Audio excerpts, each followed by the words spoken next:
up, SNA Assassinators? This is Super Ninja Austin back here with another video.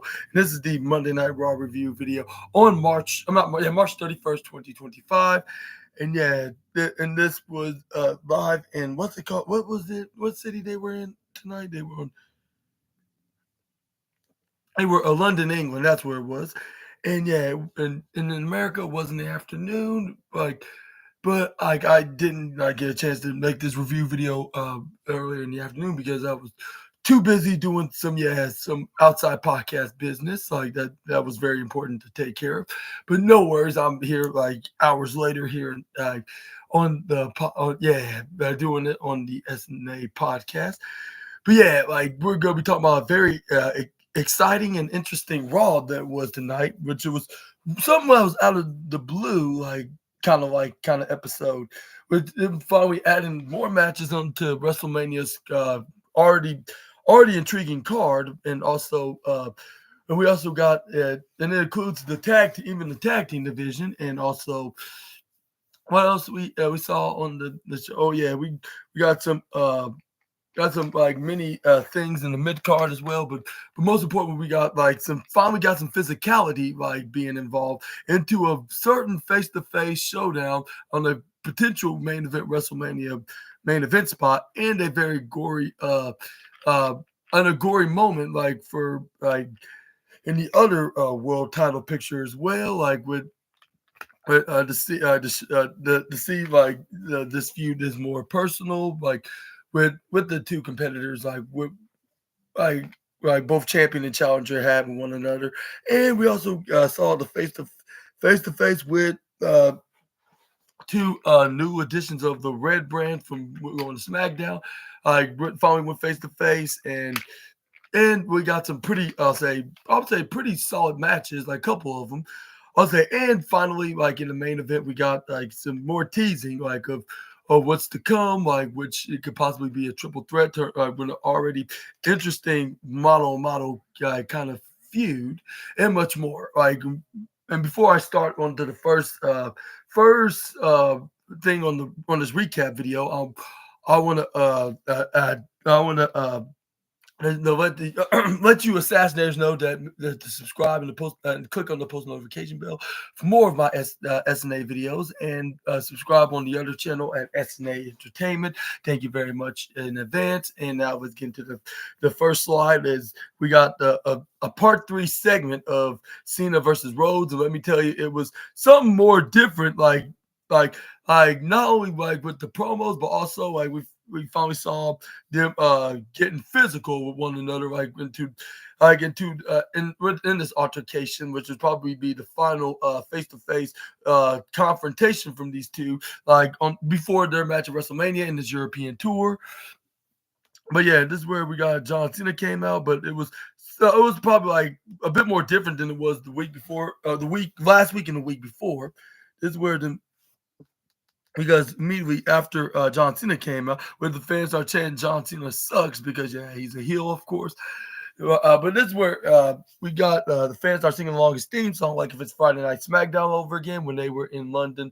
I mean, when SmackDown was in London. But this is where we got. But yeah, this is where we got.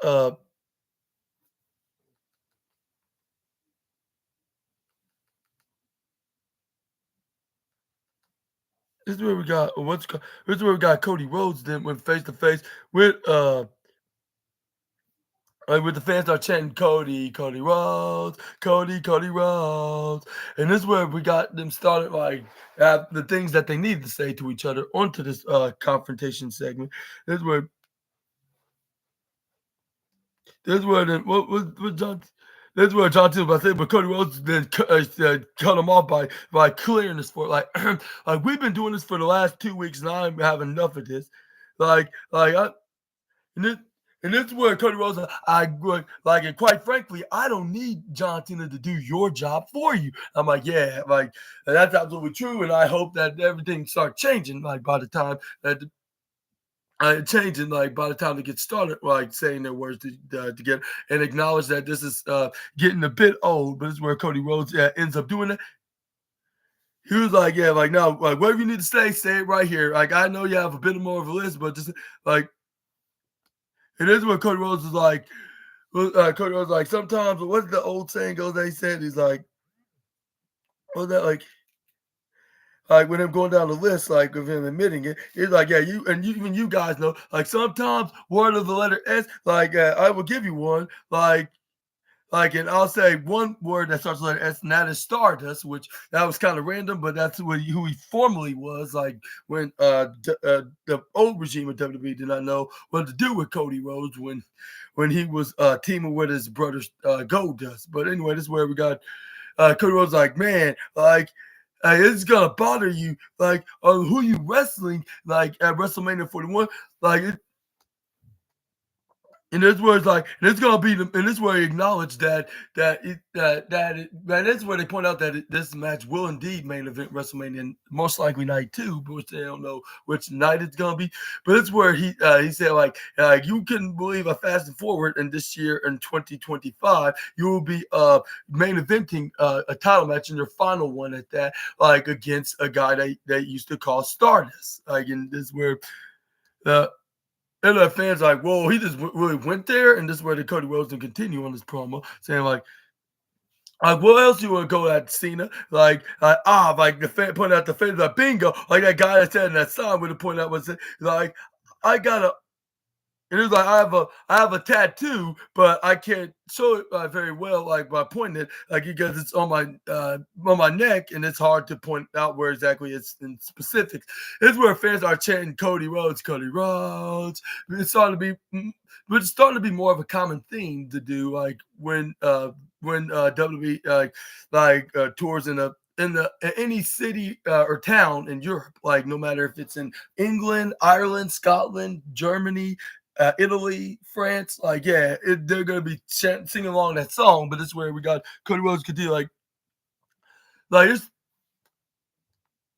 where it's like yeah, like there's so many things to say, but I know you're not gonna buy any of this though. But yeah, but like, here's one thing, like Cena, like maybe I am struggling, maybe like Superman, like that maybe Cena, Super Cena is dead. Is where fans start chanting, "Let's go Cena, let's go Cena, let's go Cena, Cena suck chance." That's where then Cody Rhodes is like, like. Yeah, like, I totally agree on to y'all what y'all saying here. This is where Cody Rhodes are shaking hands well, I don't. This is where then Cody Rhodes then they continue on this promo, and that'll be my next point actually. Like, he's like, I think your words are finally met your actions. Like, and I bet the last few, like, and you've been lying to this audience for far too long now. And this is where Cody Rhodes to continue.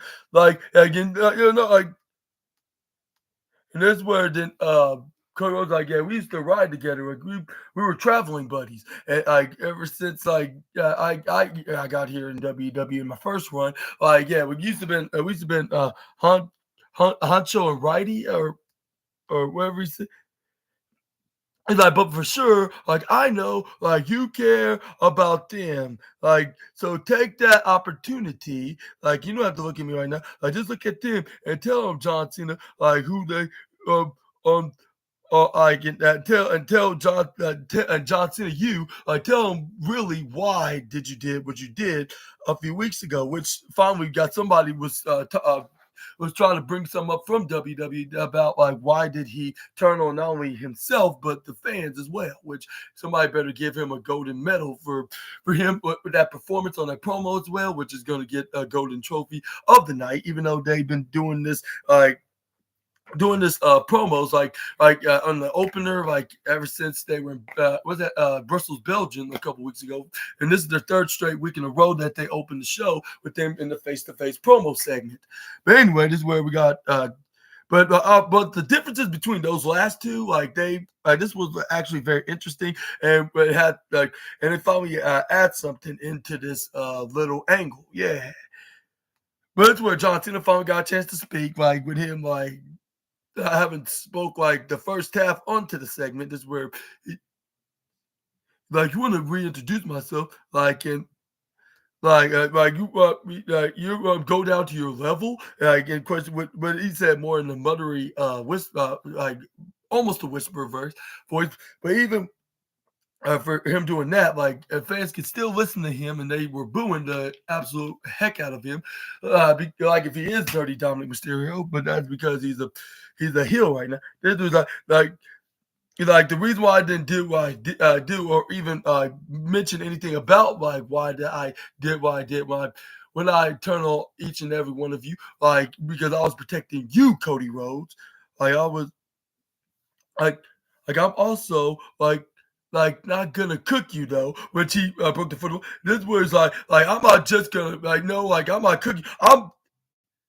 That's where it's like that's like I mean like I'm not just gonna I'm not gonna cook you he's gonna say something more complimentary, but he absolutely like yeah, crumbled and roasted poor Cody on this promo on this part, saying I'm going to bury you, which that's a fourth wall breaking moment because like that's the terms when somebody like that goes over the other wrestler a bit too much, like in an unnecessary manner. But anyway, this is where Jonathan continues. Like, like I'm gonna do exactly what I did to everyone else. Like everybody been saying for years that John Cena buries talent, which I believe that's gonna get a lot of criticism though on the internet. But I kind of like the way he pointed that out though, even though he used the key insider word, even though he should have used another term, saying like I'm not just gonna cook you, like I am going to burn you. I am going to ruin you, or something like that. Like he said, he's going to ruin wrestling. Maybe he should have said something like that. But like this was all good. Like for me, like me being a general wrestling fan and stuff like that. Like I'm not gonna take it too serious like everybody else is gonna do. But this is what John Cena is like. Yeah, because like they don't have no talent. Like I am talent. And then he look right after he stared at the fans, he stared right back to Cody, saying like I buried. I bury mediocrity. Like I don't do a rest like about go down the list like or your failures like or that manipulate and your way to the top of this business champion and your ego on how matches like your like, he was like, yeah, what he said, like he said, like I'm on the top, like for your failed ability, like for your failed abilities, and I don't have to ride coattails for success. Like I've been so great, to the point that the WWE felt the heartbeat of his organization, like because it was like and it was like, and this was like from being the top, and for now, like the guy that is in that position, used to be my chauffeur, which he confirmed that Cody Rhodes used to have been like his champion as nothing more than as a chauffeur here in WWE. If that's very, I was like, that's very interesting because I thought that was CM Punk back in 2006 when you were the WWE champion. But anyways, this is where then we got John Cena that continues saying, like, and just because he stole the blueprint that he think he could run the kingdom, like, there's your why, Cody Rhodes, because you, like, with that championship, and that just disgusts me with him saying it with a very secret. Now, you stand by my side for years. Like, you stole every secret you needed to be undeniably, but the thing is, Cody, you're still underwhelming. Like I try to drill your I try to drill. He was like, I try to drill it in your egotistical skull. But you audacity, like you thinking. And this was and this was but like even for my teachings of trying to tell you to do what you need to do, you just think you're so perfect, you're so what's that word he said, you're too rehearsed, like you rely on singing idiots that be singing along your name over and over again on arena after arena after arena, and he basically saying like that that makes him feel sick, that makes him sick to his stomach. Basically, that's where fans are chanting his name, like proving Johnson's point. But Cody Rhodes didn't take offense to that. This is where the Johnson's like, and this was like. And this was like, yeah, you're just like a Pied Piper. And then he's like, I had to done like and find a way to make a catchy tune, like strength these people, like and it was nothing but a loving mediocrity. Like a simple way, a simple way the music, like there's not that much to look at. Like it's other than a thick pants striped suit, which I even start getting offensive because I start wearing that on my general manager mode character on 2K22. And that's where then Cody Rhodes was like, yeah, I'm gonna bury your whole body, like before you can even breathe the last breath. Cody Rhodes did not even look like me. So what is up with the comparison that everybody's saying that he's the next me? No, he don't even look like me. He don't sound like me. He sure as hell don't even work like me. I was like, maybe he's right on one thing about that, but at the same time, I was like, not in a horrible. I don't put it in a horrible. Put it in a horrible perspective.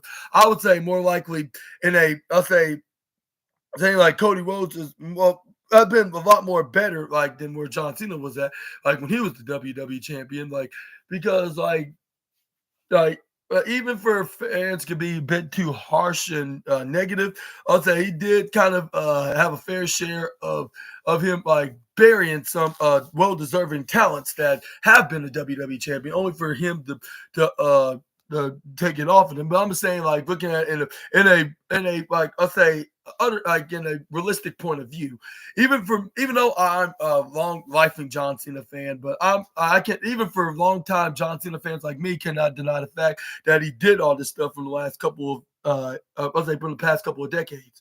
But anyway, this is where we got John Cena continue I'm a and this is where it's for all these years you're still afraid, even though you show that you're on the outside, you think like you are a fearless champion. But what we got instead, it was yeah, he's probably a mix of a generic of every superstar that you ever loved or every TV show have you ever watched, of some kind of big confused blob, look like a 6 year. It is where Cody Rhodes. I mean, John Cena did continue to stay he still look like a 60-year-old man that still have a child's mind, that still cannot graduate from a public speaking while while like while still in acting class. But basically, he said this is where then Cody Rhodes is that's all that's an insult that you get to come up with. You show one thing you only to show me that somebody's mediocre that wears something meaningful. Now that it's nothing more than just to trick these people, and that's why fans are whatever, they're booing him. Johnson could do and that's where it's I worked so damn hard to make that a symbol of mastery, of have a parade around, and repeat my number, and uh, be thrown away by a man that's trying to what they call trying to follow my footsteps, which is the sociopath baby looking like what is it he has nothing but a rest of and he's and he has an attitude that the world can see. It's it's not. It's not where your tattoo's at, Cody. It's where your tattoo is, and it's exposed you to the world, for who you really are. And that was a common fan, just like them. And that's where Cody Rhodes did not let that bother him, but it does have him very thinking. So wait, I know Cody Rhodes do yourself a favor, go to Fanatics Fest during WrestleMania weekend, buy yourself a toy replica version of that an actual belt that you're holding around. Come call yourself their champion because the last real champion is gonna be taking that title home, exposing you or who you really are, and that's where the Johnson continues to you're just the you're what he said, an errand boy that got lucky. That's what he said. Yeah, and this is where then Cody Rhodes then continue. What's my I did not know you expected. I was not expecting you to say this. Maybe you're right, John. Maybe I was just a chosen champion, but you know who chose me? like not just anybody, like not into the gorilla, not in the locker room. Like they all chose me. The fans that watch me every week. This is Cody Rhodes. Like, but can you say the same to yourself, John? Or there's a guy in the office that chose you that's not even here anymore, and we don't talk about him no more. Like which that kind of sounds even more savaging with CM Punk told Drew McIntyre when he said, "I'm the chosen one," and this was CM Punk's like who? What kind of entity gave you that nickname? Basically, which Drew McIntyre was about to say, like, it's the same guy that fired you on your wedding day, which that would probably be more of a fourth wall breaking moment, even if he didn't mention it by name. But yeah, this was the most savaging. This were fans, even this one fan that's wearing a red John Cena shirt was like, oh my God, he did not just say that to him, which it sounded like something Super Ninja Austin would say if he was on the promo saying, I guess who chose you? A man is no longer here anymore. That's getting sued, basically. Yeah. Man, that's what Cody was like. Yeah, let's go ahead. Like, let's strip everything from me, John. Like, I don't know who I am. Like, who knows who they think I am. Like, the one thing I know for sure that like I know myself, and that is Cody Rhodes, and I'm your WWE champion. And then you're here before me, like, and he's like, the only thing that's a company creation that's in here that's in this new era of WWE is you, John Cena. And that's not me because I'm the one that created it, the era, that's true. I'll say him and Triple H did, of course. But that's where Cody Rhodes is like everybody's scared of you on the mic, but guess who's not? Like that is me. Like that's right, you guess it. And he's like, and it's like I could dig through that promo more than you could do in those jorts that you're wearing. And this is where then John Cody Rhodes continues like you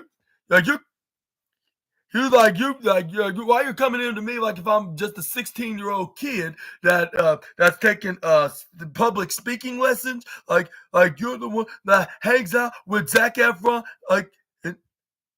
and yeah, you've been hanging out with that kid since he was 16. And this is where Cody was like, what a softball. Like, thank you, John. Like, what kind of softball you told me? Like, you claim you created all of this. Like, you created me. Like, you know, and this, and this was like, the only thing you've been creating is a lot of this. What he said, like, yeah, you created a lot of, what he said, uh, you created me, like, and you create all this and WWE. Like, one thing, like, here's what you created really in reality. You created of a lot of disenfranchised fans who made it easy for me to pack up and then go elsewhere and say, hey, like, look at me. Like, and don't act like you clean up your room before you went in the Hollywood, Johnson. Like, don't act like you left WWE like better than you found it. And while we're at this discussion, this is where fans are crap before even reveal it, like, onto this promo. Like after showing the differences, like when everything did not look good for him, like he did left, but he made a difference for himself by wrestling all over the world, like whether if it was in TNA and then Japan and then a couple other places, even the one that he helped create it when he used to be in a EVP, which is more likely probably the first responsible EVP, unlike his co-EVPs that were I'll say that were brothers, but we're gonna get into that into a different video for a different day. But it's where Cody Rhodes continues like what like but Cody Rhodes that's where the Cody Rhodes and what I'm about to ask you, like with the punch of the jaw hole and the knockout logic, like what you just threw, like it's quite simple. Like between you and I, like which one sold out to the Rock, and that was factual, but it was pretty. I'll say pretty savaging. Like yeah, which it was absolutely need to be brought up. Which double kudos to Cody Rhodes pointing out like how come he haven't been mentioning anything about selling out to the Rock. But this is where the Cody Rhodes continued saying, like, yeah, like in John, like you are still like the you're still my idol, you're still my hero. And then this is where then he did say, like, but you also and I'm gonna say this once, I'm not gonna say it again, but yeah, he called him a piece of shit. Like, yeah, like, and I was like, wow, like, I was like, if it was not on Netflix, we probably wouldn't have heard that. But anyways, this is where we got John Cena gave a huge grin. He was like, and this is where then he barked right back at him, like saying like a different term of that word.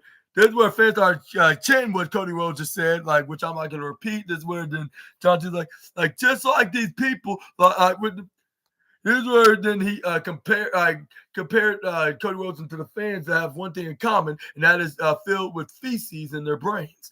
Like, which yeah, that's another term to use for the word that Cody just called John Cena. But anyway, this is where he's like, and that's a fact. Like, he's like, I work 100 times harder than you, like every like more than ones that like he's like, and I didn't need to be protected from an audience or from any of the superstars in the locker room. Like when I was trying to make it on top, he's like a present company, including like taking their best shot at me. Like as a matter of fact, Cody, like every time that you step on this canvas, like it is the challenge of every arena or every superstar that dumb enough to walk in that ring, like to take the strongest whip, like to see if they're worthy to put me in the ground. But guess what? No one, and I mean no one, has been worthy like to do so. He's like, so I might as well just do it myself.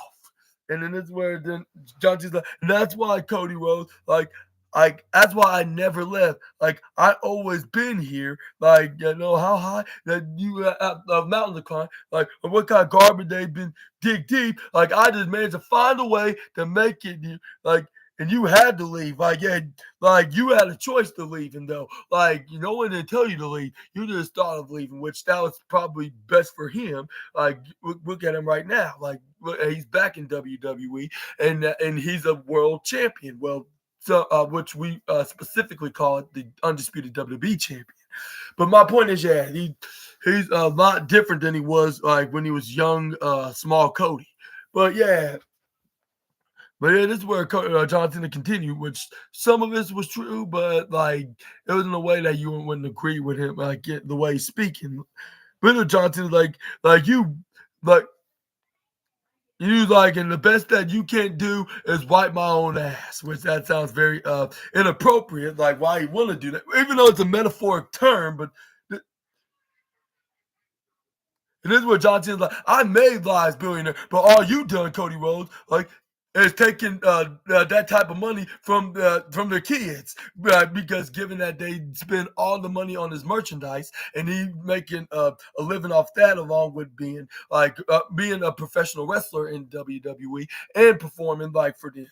But I'll say that's true. But what's wrong with that? Like as long as yeah, as long as it's his money that he's getting paid like for his work, there's not like no like discussions for that, like yeah, because yeah, it's not like he's is actually stealing it. But this is where then and this is where John and this is where and, and this is where John Cena was about to leave, but this is where Cody Rhodes was like, John, like before you leave, like before you like all the time, like that I've been here, like what I've been through, like never once, like as an audience, like never once, like they chanted at me, like you can't wrestle, and now those are the three words that set off John Cena. That it must have got some, must have gave him some type of PTSD kind of effect, because he started looking around, started looking insecure, like, and then turned that into anger.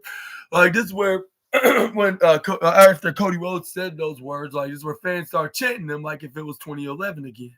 This is where it's like you can't wrestle, clap, clap, clap, clap, you can't wrestle, and this is where then John Cena tried to come in, try to attack him like if it was the Elimination Chamber back about almost 2 months ago. This is where, which will be from tomorrow. This is where like you'll be exactly 2 months on the first, like which is April Fools, by the way. But this is where we got John Cena gave a smile. This is where then we got him to do what's that salute. This is where we got this is where then he looked like about to attack him, but he's like, yeah, okay, like not now, but now on April 19th or 20th, this is where he turned around, trying to attack John Cena with a right hand. Cody Rhodes ducks out of the dodge blow. Fool me once, shame on you. Fool me twice, shame on me. Never be fooled again style. Hits a crossroads, which look like it's like we will do on the Go Home show. But it's a good question, like, will you do that again, like successfully for a win, like at WrestleMania? Which it has me so confused, like which in a good way, because I cannot hardly wait on what's the could possibly happen, making as much as unpredictable as possible. But that is gonna be praised. There are plenty of fans, and even like my fellow YouTubers will admit, like finally, like this is more different than it was like 2 weeks ago. Only they did was talk, even though it had some interesting elements on what they just said, like because like it's already like this match itself is what we really want to watch, but. But that's where Cody Rhodes hold on to the championship, like right over him, and like if it, like I said, go home show. But we're gonna have to figure out like who could possibly be the winner, like while waiting about how many weeks away? Are they like less than 3 weeks away and 19 days, if I'm mistaken? So I'll say about like about less than 3 weeks away. Who do you think is gonna walk out of likely night two as the WWE champion? Let me know in the comments down below. But it's where we got a special guest on the commentary along with Pat McAfee and Michael Cole, and it was Wade Baird. Like if it was a premium live event, like or WrestleMania is already here.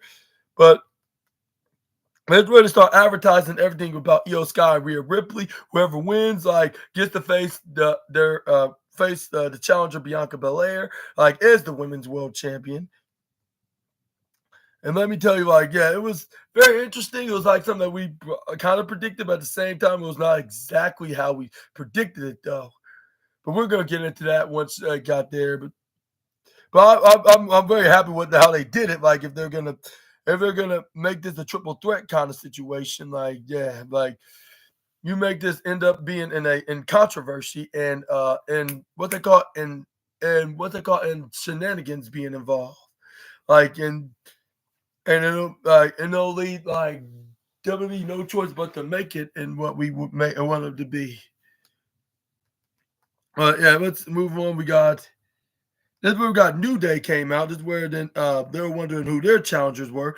And I forgot to tell you in the beginning, like we got like some shocking returns, like maybe two of them in the tag team division. The first one challenged the New Day, but I mean tell me the New Day into in the match, which they were the hometown heroes, which I was thinking like maybe they'll do a one off with Pretty Deadly, perhaps, given that they're from England. No, they got the next best thing like who their opponents were, but we're going to be talking about after who was the other surprising return, which we did not expected this, but there was something that WWE absolutely needed to do, even though they were like probably a couple weeks past due, like, but still like not too late for build things up into a tag team match at WrestleMania at WrestleMania 41 for the World Tag Team Championships. But this is where Adam Pearce revealed like who's going to be the mystery opponents of the New Day. It is a home country heroes in England, which was, one of them happened to be like that was out for a long time, but now he's back in action. Like if I just say it was none other than drum roll please, Tyler Bate. Like this where the Adam Pearce was ladies and gentlemen, please help me introduce their opponents tonight. New Catch Republic. And it seems like that Pete Dunne's, I guess, a baby face. Like, I don't know what to say about it though, but I'll say either Pete Dunne's a tweener or a baby face now because it looked like Pete Dunne had never turned heel in the first place. But let's say it looked like Tyler Bate used to look like back from his late teens, early 20 days, like when he was like 19, 20, 21, like with him like cutting his hair like into shortening it out. Looked like if he's still part of the Mustache Mountain duo with his mentor Trent Seven. But yeah, this is where we got Pat McAfee even like made a pun out of this, like by talking about the return of Tyler Bates, saying he had to climb Mustache Mountain, which I think I was definitely intended by the commentator. But this is where he got the match started with the former Mustache Mountain member against one half of the New Day, like with him grappling. This is where it goes for arm wrist lock right onto Xavier Woods. This is where they start going for a hand war. Like I can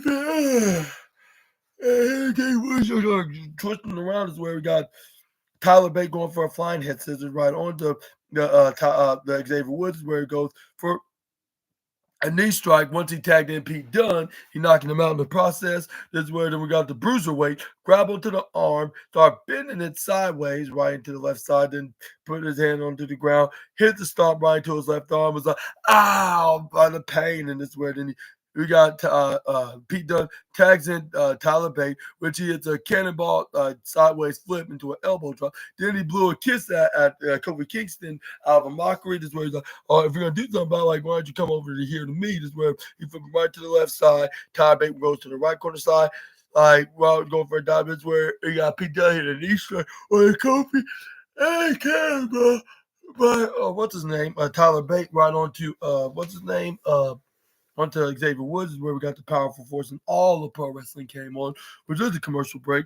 This is where, as soon as like the adverts came off, this is where then we got what's his name, Pete Dunne start. They're going for hard hitting strikes along with Xavier Woods, like with him in some chops, slaps, and some punches until he gets knocked out with a strike of his own. Xavier Woods hit a springboard into a hot shot where Kofi Kingston hit a running senton. And that's where the fans are. What was it? Well, the fans start chanting. They wanted something. I totally forgot what it was. But this is where Kofi Kingston had a flying clothesline in the upper left side, or right side actually. This is where we try to go for a pin onto Pete Dunne. This is where he can't go for a sleeper. Pete Dunne and ends up like was not surrendering. This is where if anything, he was trying to pull his hands off of him. This is where he finally tags in Tyler Bate. This is where he started some clotheslines and strikes. This is where Tyler Bate tried to go for a boot, but this is where Kofi Kingston moved out of the way. This is where he tried to go for a splash, but this is where Tyler Bate caught him, hits an exploder suplex right onto his back in the middle of the ring. This is where we got Tyler Bate got back up with a kip up. This is where we got the former NXT UK champion picks him up, starts spinning him around repeatedly, like spin, just dizzying him out. This is where the Michael Cole even pointed that out. But when Pat McAfee said like, yeah, it looks like they're gonna get a pint like right after this match, and that's where Tyler Bate finally brought him down. Right, and it sent Kofi right to the bottom left side. He tags in the bruiserweight, but Tyler Bate hits a step up in Sagiri. That's where then we got Tyler Bate go for a springboard slingshot into a clothesline right onto Kofi Kingston. That's where try to go for a pin. Pete Dunne pinning him, and only for Xavier Woods going for a stop. Like he would have probably Tyler Bate would have gotten away with it if it wasn't for that meddling. Gaming YouTuber, like, or maybe I should say the former trombone playing, like more serious guy. This is where we got Pete Dunne kicks Xavier Woods right in the midsection. This is where we got Xavier Woods try to go for a right hand strike. Over his hands get pinned by Pete Dunne's arm, bending the fingers like. And this is where we got Pete Dunne try to go for clothesline. Only for Kofi Kingston counter out of the SOS, which I believe that's nowadays his finisher, but it's where it only got like a 2.3 count. And the fans are chanting New Day sucks. And when Kofi grab Pete Dunne, with double eyes whip. But when Pete Dunne intercepted, hit the double foot stomp onto their fingers, and tried to go for a roundhouse kick with Xavier Woods. Dougie ends up only hitting Kofi Kingston in the hand.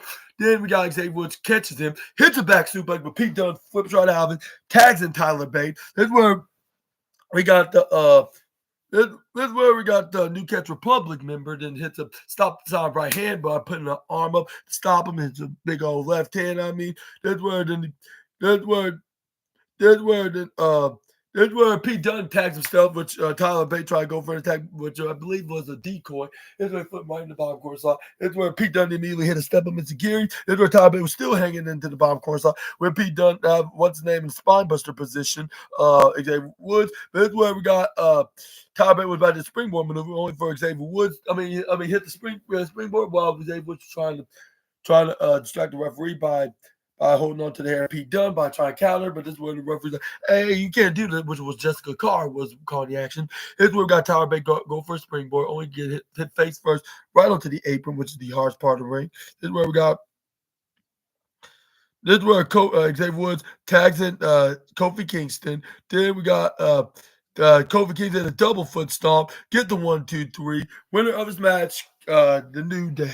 And I'll say we're being very intriguing. Like, and since we got other matches that were pretty good as well, I'll say and then I had like a very well invested story to tell. I would say give this the bronze trophy of the night because we got a couple more matches that are probably gonna get the first two. But like as soon as Xavier for Kofi and Xavier can fully leave the arena, this is where we first we got Kathy Kelly, then kind of stopped them to say like yeah, you congratulations. Like and now, like y'all probably think y'all more than just deserving to go after for those tag titles. And Xavier Woods like, Kathy, are you slow? Like we've been trying to ask for weeks, like, but we're trying to prove that we're we said we were gonna do, and that's what beating a home country hero. Like now we want our shot to the tag title. We want them now, and this is where he told the cat Kofi Kids like again, we were men of our word. We say that we do. Now we demand what we are owed, like and what we deserve, and that is a title match, like for the WWE, for the World Tag Team Championships, and then this is where we got and and then, like 10 seconds later, after he said that, is where we start hearing some similar horn music, like, and then you will not believe who it is. And that's where then Pat McAfee then, while the theme music got playing, he said the catchphrase "Raw is war." It's kind of sounds similar to the Monday Night War days and the Attitude Era. But yeah, it was none other than Eric and Ivar, the War Raiders, holding on to their World Tag Team Championships. That's where the or showing like we are the current tag team champions. Uh that's where Kofi Kingston and Xavier Woods that's gonna be ours. This is where to start going back and forth. And yeah, I believe they're putting it on. I think they're gonna be they're gonna schedule that match like much more sooner rather than much more later. And when they do, like who do you think's gonna win and walk out of Mania as those titles? And I think it should be indeed a New Day to finally have their moment, even though they're heels, and it's not gonna be the same like with them what's that called it's not gonna be the same like when they were baby faces, but it's still like something that like will be something exciting to look forward to, like finally having a Mania moment. They can be bragging it to the fans and even to Big E as well, like because they're gonna be a couple of jackholes that just don't care about anybody else but themselves, like with them claiming to have a lot of reason for that. But anyways, but what are your thoughts on like I said, what's your thoughts on Co or what your thoughts on yeah this and do you think that we finally could see this happening?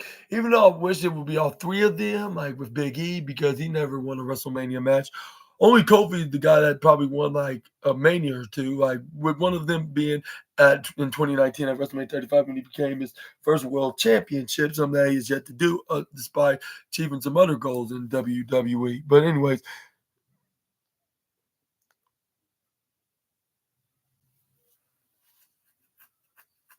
but that's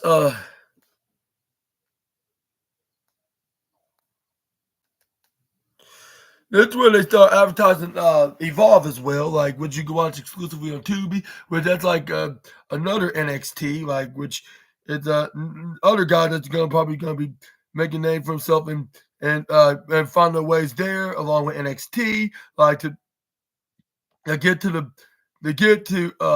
WWE's main roster on Raw and SmackDown. But it's where they showed the replay of what happened last week from Jimmy and Jay Uso beating Nate Down Under, then getting attacked by Gunther, and then like we got Jimbo trying to what's it called trying to help motivate his twin brother Jay out. This is where then he went up to Gunther, step up to face to face with him. Where Gunther's like, yeah, sure, like I'll probably have a real trip and fall. This is where they show like we slap him. This is where we got Jay Uso to try to give a little pep talk to his brother. They're like hello Uso to each other. This is where Jay's like, I know you already told me, right? Like I can, and I feel way Like, I feel a lot more better than I've been out there with. This is where Jimbo's like, yeah, I've been doing it right now. This is where the Jimbo's like, but tonight's different though. Like, listen, like when the whole world has doubted you for how long? Like, but tonight, like, you're gonna go out there, you're gonna be closing that noise, bro.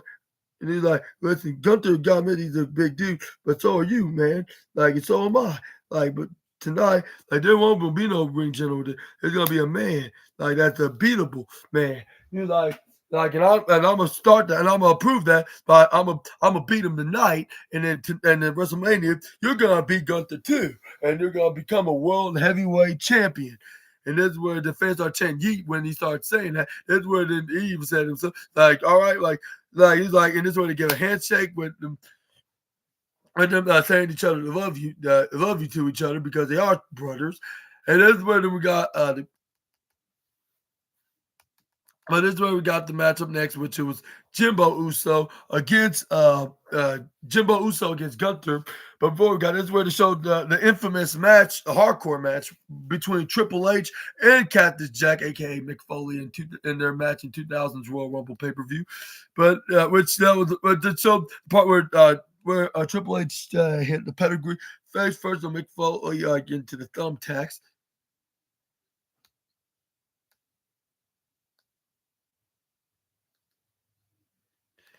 But it was so every That's where it was also, but this match was also added as the immortal match like of the year, like onto the All Hall of Fame, which something that they adopted from UFC. But this is where we got. This is where we got. They showed a British singer and actress on Glow Up or Glow on Netflix, like Miss Kate Nash, like that was headlocking like a friend of hers, like at the event, like which he was looked like he was scared for his life. Which I was like, how come she haven't gotten to the business? I mean, everybody cannot join the business if it's not their talent. But this is where they showed another special guest, like which was it was Charlie Booker, I believe that's what his name is, uh, or or Michael Venom Page, like a UFC fighter and an actor, I believe. Yeah. And this is where they show him holding on to the gold custom championship like they have for some. That's where it wasn't Charlie Booker. I mean, that was a Black Mirror actor like that gonna have their seventh season premiere like on Netflix like in April. Like I meant to say like, and we also got Lewis Capal Capaldi, yeah, like a guy that that met Drew McIntyre backstage and gave him a handshake and a congrats on his match against Randy, like which you probably could watch like on SmackDown, like wherever you get your broadcast from. But anyways, but that's where we got Bianca Belair getting ready for her special guest referee position, like with her see who's gonna be her challenger. This is where she was getting instructed by a referee like backstage, and this when I like the way she had her outfit, like it was like if she was about to wrestle in the match, like it was like her ring gear, but at the same time it was like the colors was referee with the black and white stripes, and yeah, like all like from top to bottom, like it looked like if she was like if she as a referee transitioning into a wrestler, like generically, like the way like they have her dressed like as a referee in her like in a custom design of her outfit, like that she would wear like when she's wrestling in the match. I'm gonna give kudos to WWE for about like probably 10,000 times for that. But this is where we got This is where we got Gunther and this is where Gunther and Jimbo to start going at. But this is where we got Jimbo first start hitting the knife edge chops, which he must not learn from the guys over at the other company, which why that Gunther has a list for. And this is where then Gunther gave him a reminder that he has one by giving them a big devastating boot right into the face onto poor Jimbo. This is where then and this is where then Gunther was the only person that made a wise decision not to act like, let alone like going over to that company, is your wife. And so I was like, Hope he's not trying to assault your boy SNA. But anyway, that's a different video for a different day. But this is where we got Gunter side the knife edge chops right into the bottom right corner side and the upper right corner side. This is where then Jimbo's like, ah, my chest. And then this is where then he then grabs onto Jimbo, throws him, try to go back first, right onto Barry's tombstone in the top corner of the barricade. Then we got Gunter redoing the count because he was probably at like 6 or 7. That's where then he goes for a wrist lock onto the former tag team champion. Then start trying to go like a headlock, turn into like a Russian leg sweep by maneuver.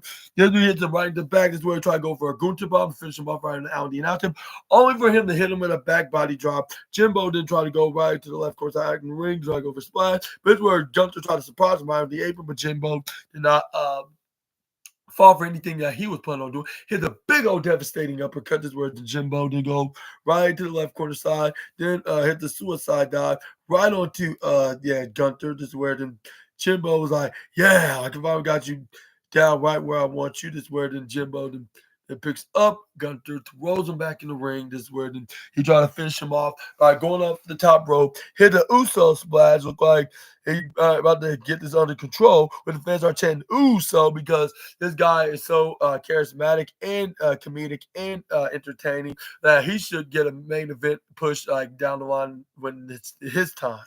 Just like when like it's his brothers, like with him being the Royal Rumble winner, now he's gonna get a chance to face Dalinga Janadel Kunta. But yeah, this is where we got Gunter going up in the top rope, then trying to go for like a dive onto Jimbo, but this is where only for him to get hit with a right hand. Then we got Jimbo to go up right up into a top rope, try to go for an avalanche maneuver onto the Linga General. This is where we got. Then we hit the suplex onto Gunter. This is where then Jimbo then go up right up on the top rope. Then we got. Then this is where the Uso we did go for a splash, which was guaranteed because Gunter got the knees up the last time. This was like about to hit a 3, but this is where we only got a 2.8, which Jimbo couldn't even believe. It was like he just really kick out of a move that rarely gets kicked out. And this is where then Gunter then hits him with a back suplex once he tried to go for a dive on him again, but unfortunately he did not know that lightning does not strike twice or something like that. Gunter hits a running clothesline after hitting the back suplex.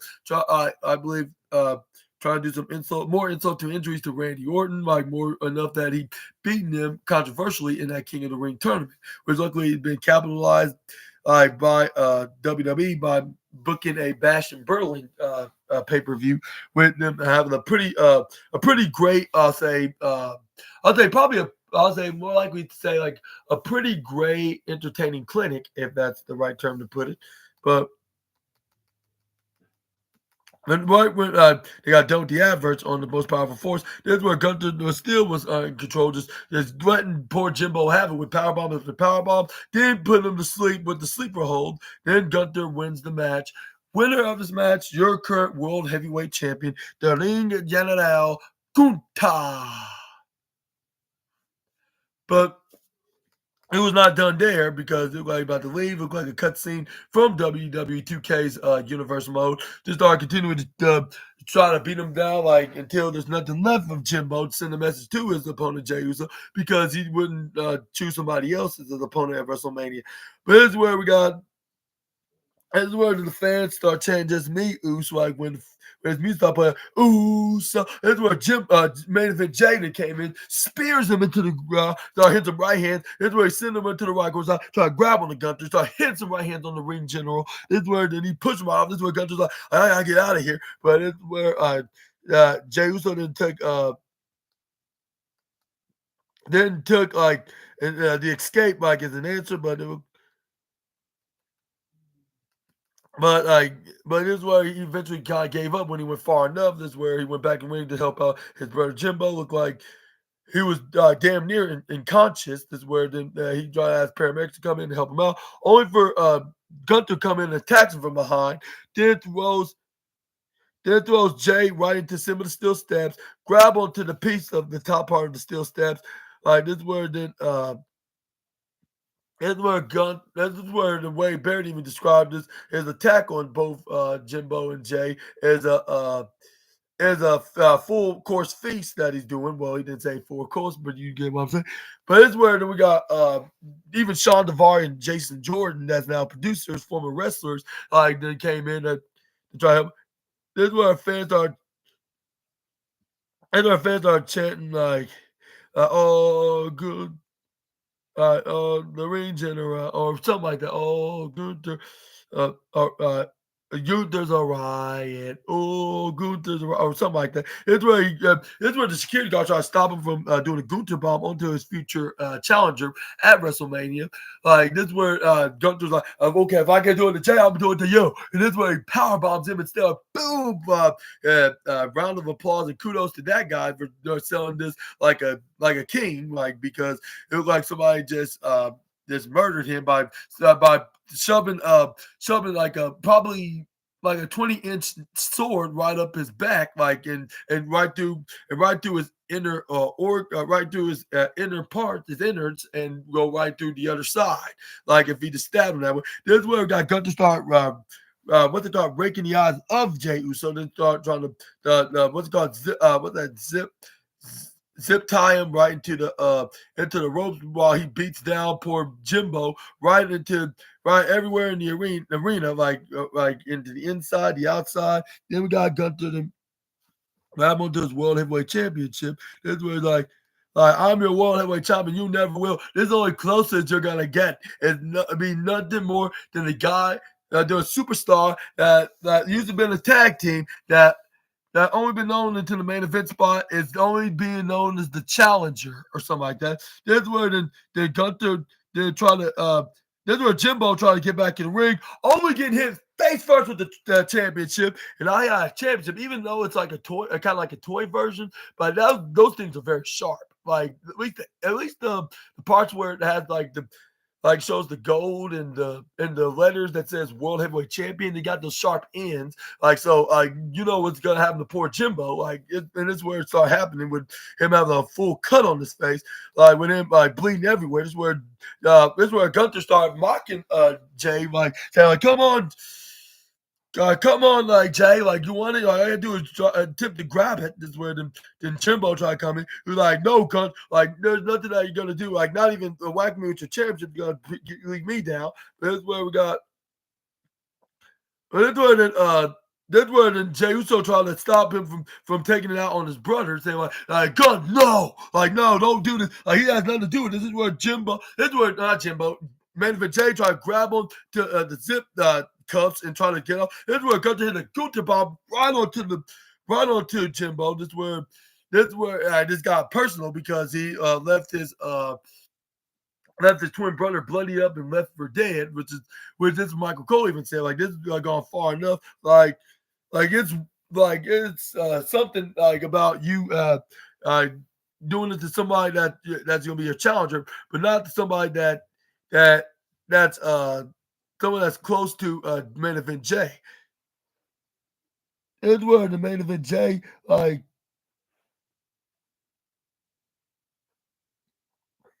it's where main event Jay James still stuck. This is where he tried to pull for his brother. This is where Gunther's like, I know, I'm just gonna hit some elbows, something that you would probably do worse than the other guys in the other company, like that mock him.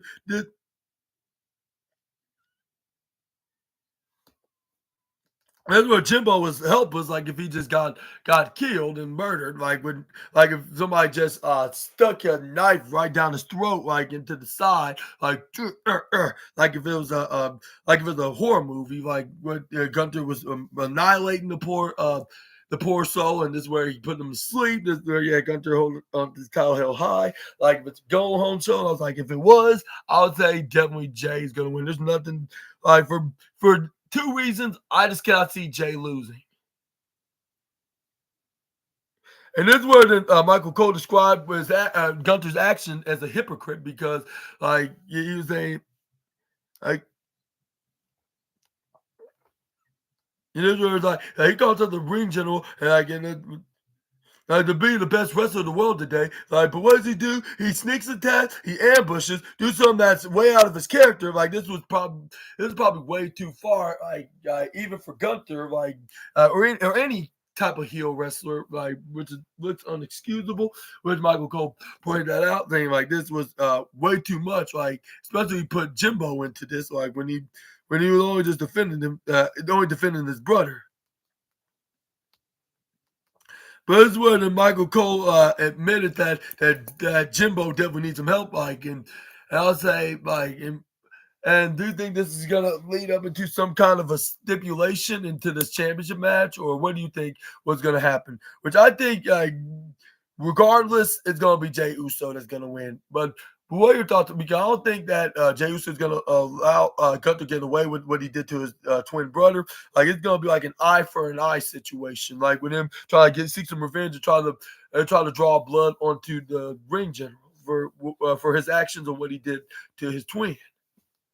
But let me know in the comment section right down below. But sometimes, like WWE don't really pay attention to that. Like they just pretend that didn't even happen. Like was this the match that like for the challenger to prove that that they can beat the champion, prove the champion wrong that they can beat him, or like a face proving to a heel that he can beat him, despite like despite they getting the over advantage against him. But this is where they got this is where they showed the recaps of last Friday's contract signing segment between CM Punk, Seth Rollins, and Roman Reigns, with them finally saying that CM Punk will finally main event WrestleMania. And that's where they showed, and that's where and they showed with Roman Reigns saying like a favor, like a favor been done, check. This is where then he thought this was gonna be the favor that Paul Heyman don't have to worry about giving him anymore. But it's where CM Punk's like, despite you granting my wish of doing of accomplishing a lifelong dream of mine, that's not the favor. Like he still owes me a particular favor, which Roman Reigns was looking clueless, which he was wondering what he meant, which will probably tie in to WrestleMania, but probably afterwards, like leading up to on the road to SummerSlam and their potential dream match between each other, which we could see the true colors on which true colors and see whose side that Heyman choose. But let's move on to the next slide. We got this where it showed like that there will be a tag team match between Finn Balor and Dominic Mysterio against Braun Breaker and Penta Zieto Miedo. Or and this was like, and this is where Finn Balor shut down like any ideas of an idea from both has been pitched from both Dom and Liv about adding a new member for the Judgment Day.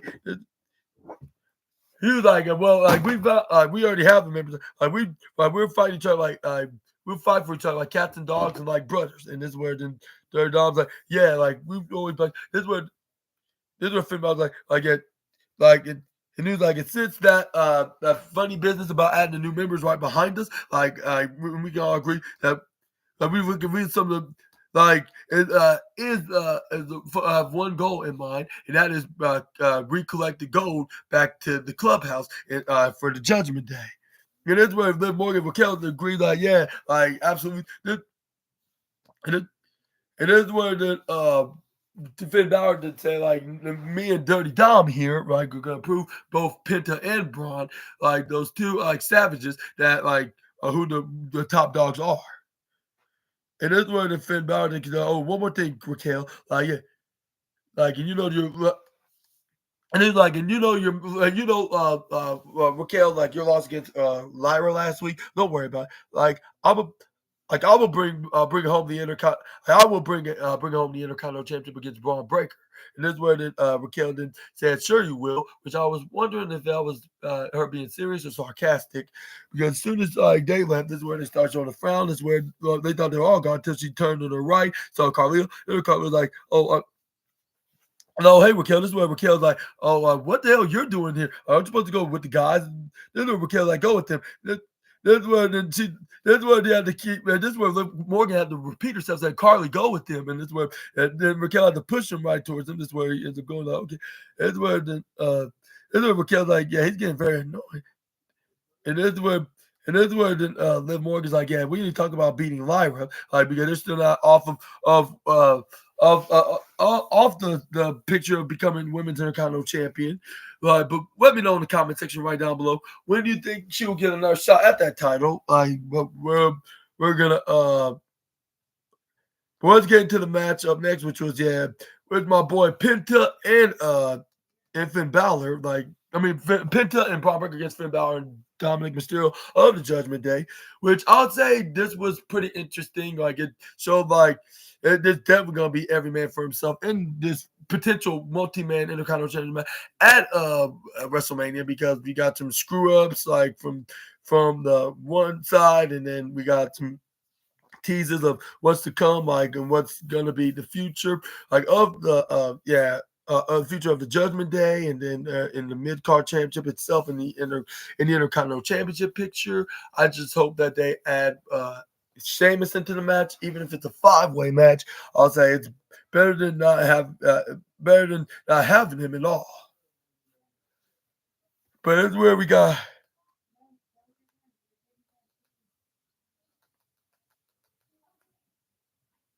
this match started off with Penta against Dirty Dominic until Finn Balor patted him in the back. This is where Penta's like, will you cut that out? And this is where Dirty Dom then attacks him from behind. Then we got Dirty Dom immediately started going for a full force of attacking. And after we got done with the adverts, this is where we got Stephanie McMahon's next special guest on the new talk show, which was the American Nightmare and current undisputed WWE champion Cody Rhodes. But yeah. This is what Braun Breaker did once he got tagged in. He started taking Finn Balor to school, like with him just hitting him with plenty of slammable maneuvers, like with him going for the comeback. So hit a back elbow right into the face of Finn Balor. Then he tagged in Penta, which he did a step up into Giri. This is where he didn't go for a springboard flip high up in the air in the upper right corner side. Hit a double drop kick right into the midsection onto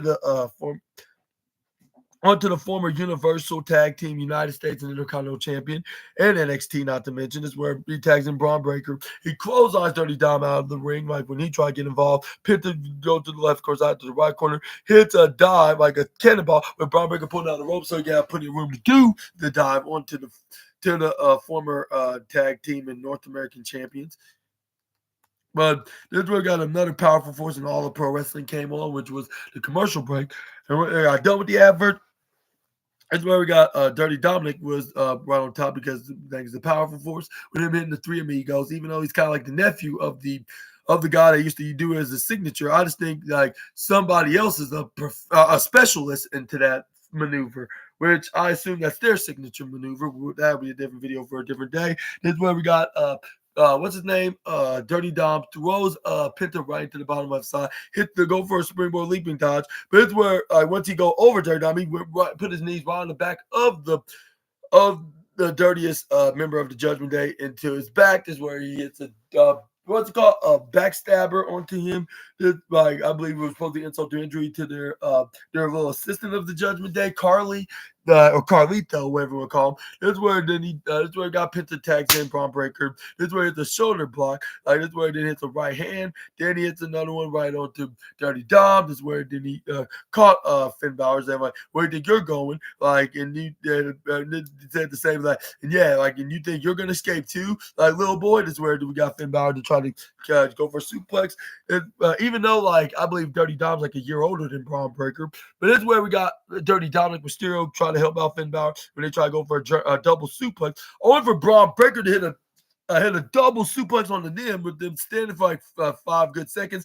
Kips right back up, get the suspenders off of it, out of the onesie. He's like, yeah, that was my chance to finish him off. This is where everybody about to hit the gorilla press or the Steiner recliner or whatever you want to call it, which I believe was the gorilla press slam. But this is where Finn Balor raked him in the eyes when he got him on the shoulders, which that was probably a not smart idea to do.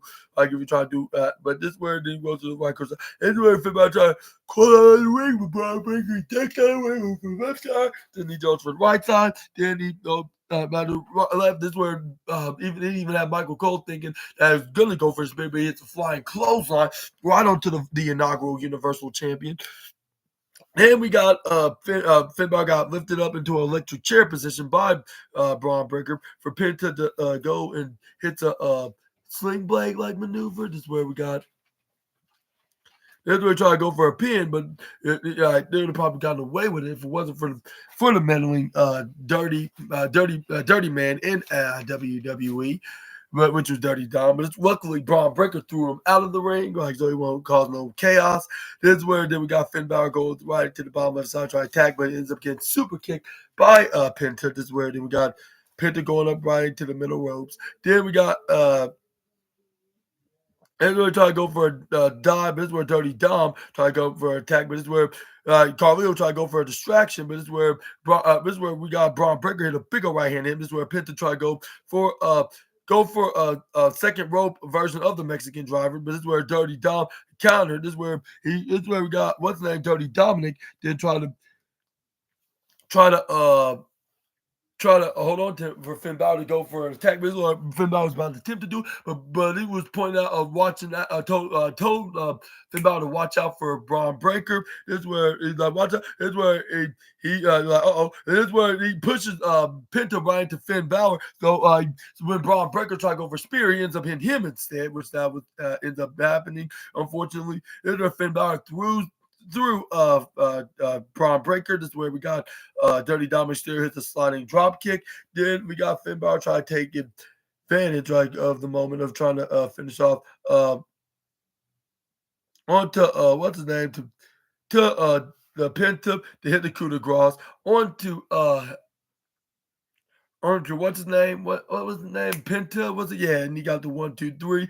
The winners of this match, the Judgment Day's very own Finn Balor and Dominic Mysterio. With them standing up tall, but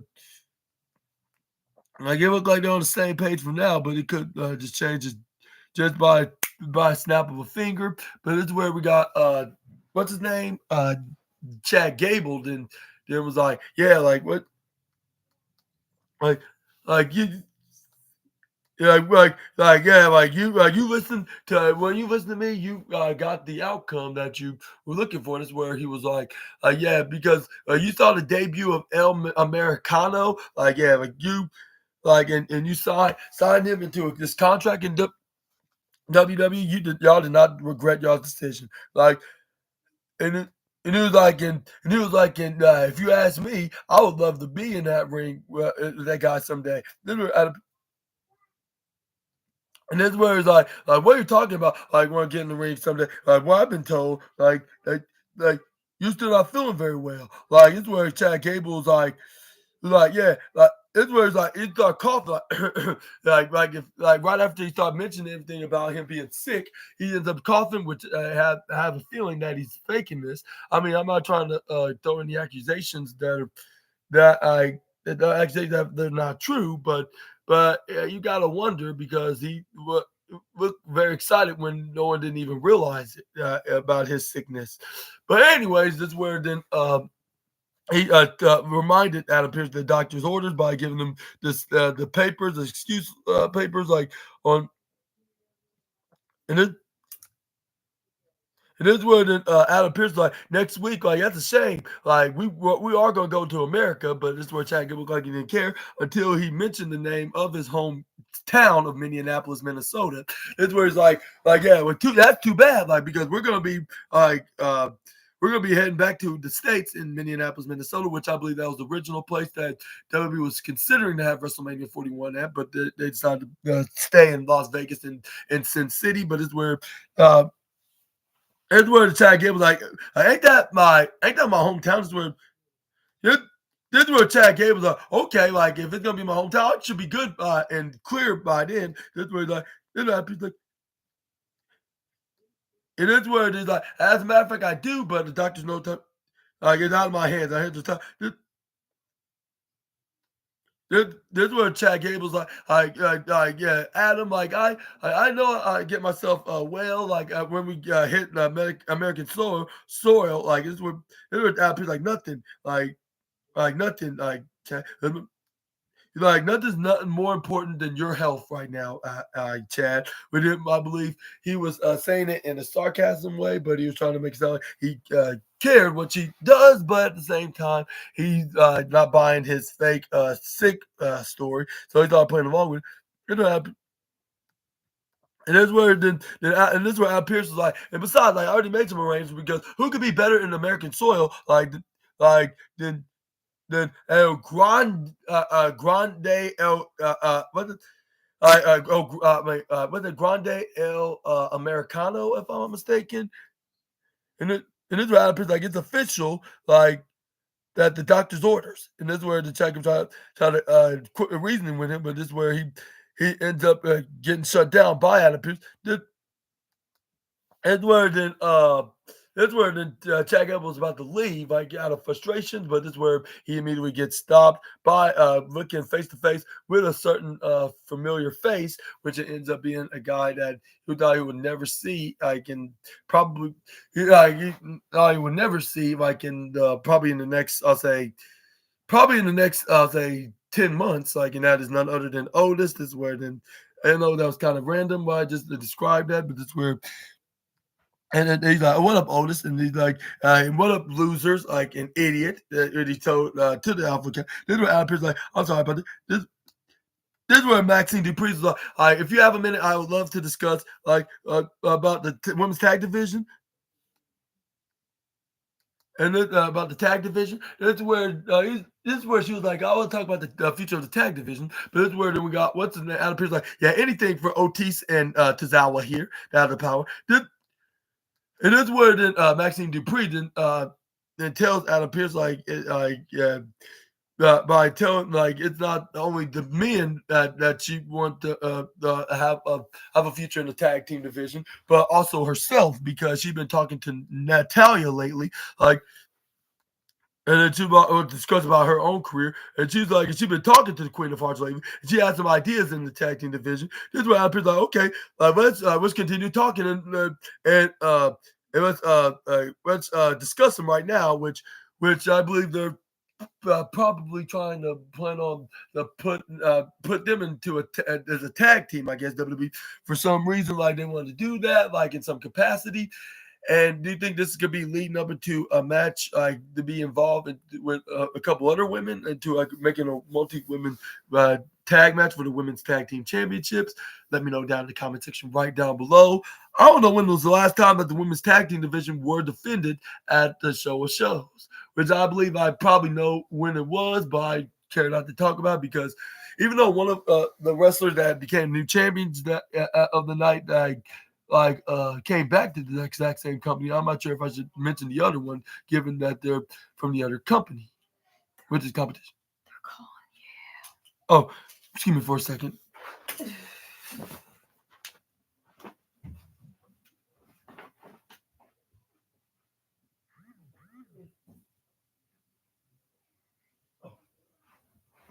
Anyone call? Yeah, I mean, Shayla said she would do it, but I think he needs his diaper change like as fast as possible. Okay, no problem. I'm gonna do it right now. Yeah, I would get the wipe. Get the wipes on the diaper bag, Trey. She said, "Get the wipes on the diaper bag, Trey." You. The wipes on the diaper bag. Okay, Trey. Oh yeah. I want mommy to do it. What wrong with you? No. You stink really bad, Trey. You.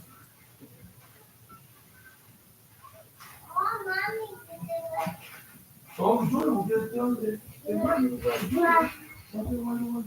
want you to do it. Okay, come on. Yeah. Don't. How the fuck is he running?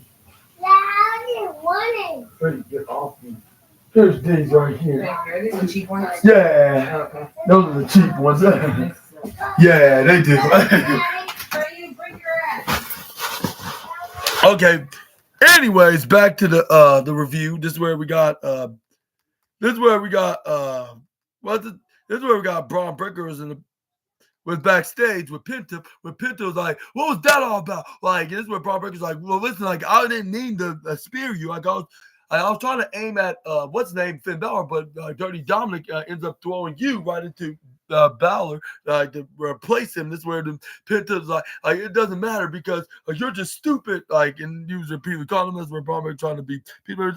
This is where Bobby's like, you really call me stupid, and you're pushing me. This is where they got into it with Jamie Noble and a couple other producers and security guards were holding them back so before it got worse. But it's where we got next up we got a what's that in ring what's it called in ring an in-ring segment like a face-to-face one like with AJ Styles and Logan Paul, which they stated like as they said that they were going to do like last Friday when Logan Paul called out the phenomenal one, like to be in the ring with him. This is where fans start chanting AJ Styles, like if it's 2017, 2018, right around that day. This is where they just started, like I've been waiting to back patiently, like Logan Paul, you said you're gonna call me out, like, and this is where fans start booing when he mentioned him by name. This is where AJ Styles like, and I'm tired of waiting. And this is where AJ Styles like, if you gotta say something to my face, like come out here and say it right here, right now. And then this is where Logan Paul then shouted, "Hey yo!" This is where we got. This is where we got Logan Paul that came out like while drinking I believe like one of his latest Prime Energy drinks by ripping up a fan sign, which I believe that was planned. Of course, this is where he even Logan Paul knew like just by studying like onto the rule book on professional wrestling on page 1408, which is probably recommended by him. This is where Logan Paul like got in the ring, like, and this is where they talk. This is where Logan Paul, like, I hear you, London crowd. Like, when even the fans start booing in the next country, this was hey, Aaron Jones, like, or what, Aaron Jones? No, it was Alan Jones. Alan Jones, like, you which that's the full name of AJ Styles, like, which that the AJ, that's the AJ and AJ Styles means. But this was uh, like, you don't understand, and they wouldn't either. And this where then he's like, and then continued like on the promo, like, and you include like you include him like in the same level my fame, like, but as a global phenomenon, AJ, I'm I am extremely rich and loved by everybody, and then it's where then there's one fans I be like no, you are not successful and you're not good looking, like you're a terrible terrible human being, and definitely need to be like you definitely need to be like bankrupt and homeless or something like that too to the YouTuber. Just where then Logan Paul continues like that's what Logan Paul's like, everyone here, like y'all are my time. And that's what it comes an insult, which it sounds probably fancy. That's where then and that's where Logan Paul's like, if you were smart enough, you would be doing what you've been told. Like and, you would just be quiet and wait. Like but you, AJ, like don't get your shiny. This was like, don't get your shiny panties in the bunch. Like, I got a change of heart, brother. Because listen here, AJ, and this is what the fans start chanting, "Shut the fuck up!" Like, and yeah, and for some reason on Netflix they want to censor it out, which I sounds even more of a hypocrite. Because I thought everything's gonna be more uncensored, especially when the fans start chanting even profanity words like this. The other Logan Paul was like, like, don't be using those words to me. Like, I thought it was supposed to be a family show. I was like, yeah, it is, but like, we heard the Triple H on a press conference before Netflix even moved, Raw moved to Netflix. Like, he said everything's gonna be mostly uncensored, but it seemed like that wasn't somewhat true. But it's where Logan Paul then pointed out that he's a father now, and he's like, he's a girl dad, daddy's like.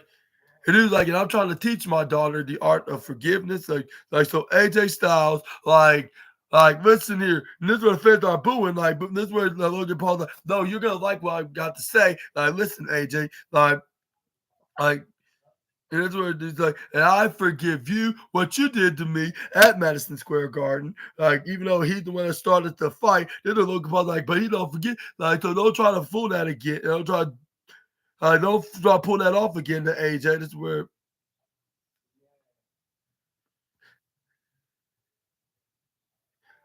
And that's where the fans start chanting, "Who the hell is he?" This is where Logan Paul responded back saying, "Like you know who the hell I am." He's like, "Yeah, that's why you came in here tonight." And I'll say that's absolutely true because why else that they came here tonight besides like Cody Rhodes and John Cena being here and a couple other recognizable talents. Like I'll say, and it's just saying that just because he's the heel. But anyways, this is where we got AJ Styles yeah, like, you know what, Logan? Yeah, I got a daughter too. Like, as a matter of fact, I got more than just a daughter. I have plenty of kids. This was like, I tell you what, I forgive you too, Logan. And then this word then, or he said this was you know what, I forgive you too, Logan. Like, if that's your name, even though that sounds like a totally different uh person that has I have a southern accent. But anyway, that's a different video for a different day.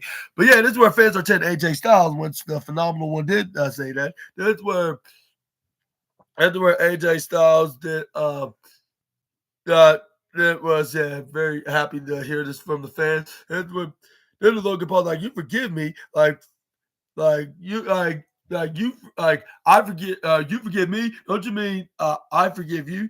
This is where they just hear me out. Like, yo, I forgive you, Logan Paul, because you're being the biggest douchebag that ever stepped foot in this very ring.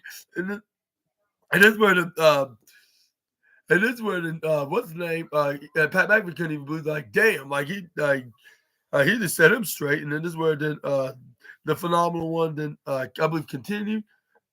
But the fans of all was chanting douchebag. This was like, you keep crying about your success and talk and talk about your money. Like nobody don't care about that. None of these fans don't care about that and about what you're willing to sacrifice in this very ring for them. Like because they don't need it, of course. And that's where they like, and dude, you got that all that talent in the world. Like, oh God, hand you that. But we're in this bit, we're doing this bit, challenge talent, but as far as this business is concerned, talent can only get you so far in a certain degree. You like so, but the question is, what are you gonna do with that talent? And then this is where then Logan Paul's like, I'll tell you what I'm gonna do with this. And this is where and this is where then he got back on the microphone and want the fans to hear what he had to say, saying I'm gonna ask for advice for you, AJ. And then this is where he's like, you know what they say, you can take no advice from anybody. And that's where and that this as far as is my case, this is why I get right here for listening. And this is what just like you know what else they say? Like funny thing you mentioned that uh, don't write a check that you putting on the cash.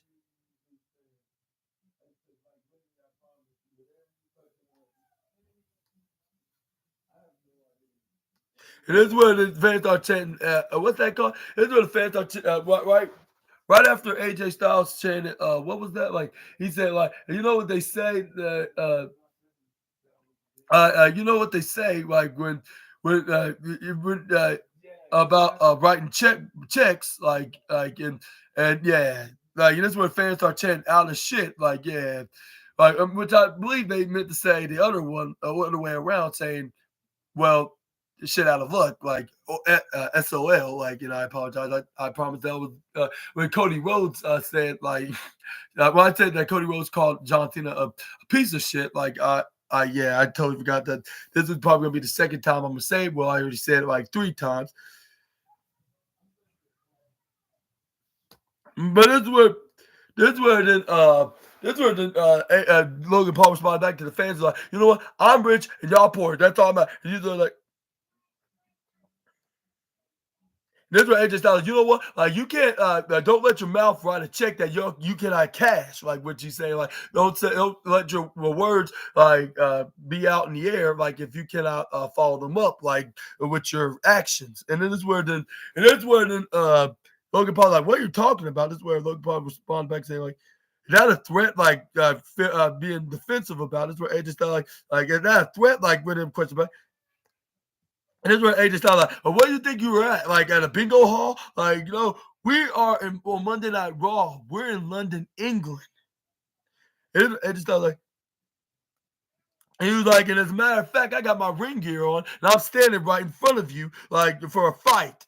Like that's what I thought we're gonna have. Like, what you got right now? This is Logan Paul's like, like you're just. And then the Logan Paul's like, the only thing I think you're doing is only just saying things that are true. Like, you're like, what? Right? What he said after he said, no, he said a bunch of stuff that is true, which I'm not sure if he's being. Like, here's what I think.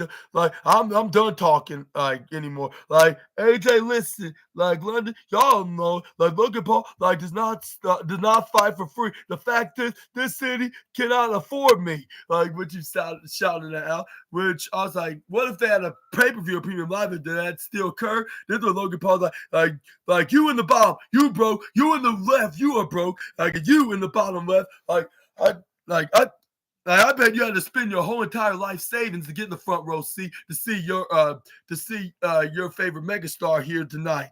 And he's like Logan Paul, he's gonna call you out for it. And then this word then.